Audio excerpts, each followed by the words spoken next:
Fait culturel marquant chez les Abourés, peuple du sud de la Côte d'Ivoire, le Popo Carnaval célébré chaque année à Bonoa se présente comme un cadre de rencontres, d'échanges et de projections. Le Popo Carnaval tire ses origines dans les modifications que les jeunes Abourés ont apportées à la fête annuelle des Ignames. C'est en 1946 que ces jeunes organisèrent d'abord le Popo, qui signifie masque en langue abourée. Des années plus tard, ils baptisèrent cette fête du nom de Popo Carnaval, en y apportant une touche moderne avec l'introduction d'un défilé de chars et d'un grand bal masqué. Depuis 1972, cette fête célébrée dans une véritable liesse populaire se tient chaque année pendant la période de Pâques sur le thème choisi par le commissariat général du Popo Carnaval en charge de l'organisation de cet événement. Le Popo Carnaval s'articule autour de plusieurs activités. Il s'ouvre par une semaine commerciale avec des animations, d'un défilé d'hommes masqués ponctué de danse et scènes brûlesques. Une journée est aussi consacrée aux cultes ancestraux et aux réunions familiales. Le carnaval prend fin généralement par un grand bal masqué et mise à feu du roi dans une véritable liesse populaire.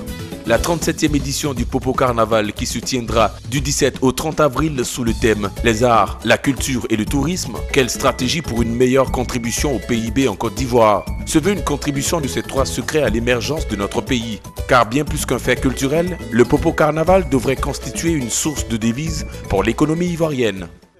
Voilà, les débats ont commencé, l'échange, les entretiens, oui, avec Marco et M. Alexis Kadio, secrétaire permanent, donc il va nous parler du Popo Carnaval de Bonoa, devenu désormais une institution chaque année.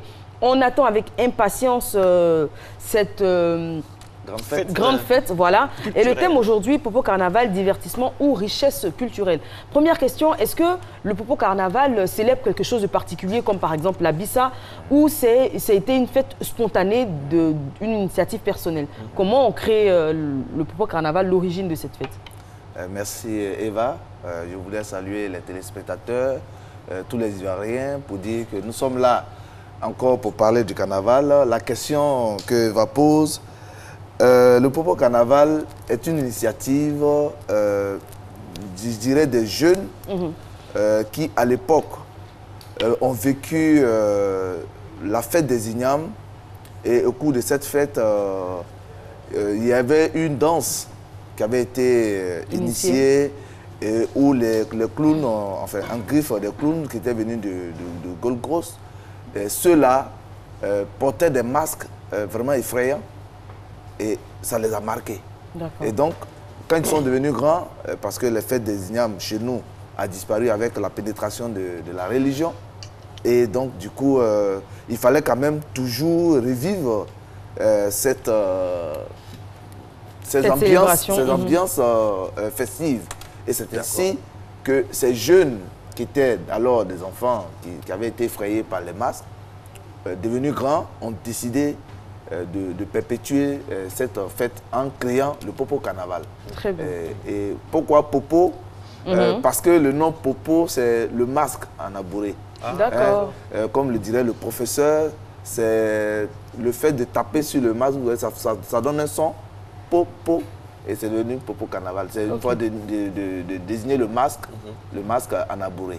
Le Popo Carnaval a quitté la dimension divertissement pour s'inscrire résolument maintenant, et cela depuis plusieurs années, dans la dimension plus économique. Le Popo, on pense Popo de façon économique maintenant. On a passé l'étape des enfants, les clowns, tout ça. Là maintenant, c'est inscrit dans le patrimoine culturel donc, des Abourés. Et donc aujourd'hui, c'est une dimension un peu plus économique, non? Tout à fait, c'est tout à fait normal, parce que vous voyez, quand on parle d'économie, il y a plusieurs facettes de l'économie. Il y a l'agriculture qui permet à l'économie de se développer, il y a l'éthique qui permet à l'économie de se développer, mais la culture, souvent les gens pensent que la culture ne peut pas être un facteur de développement économique.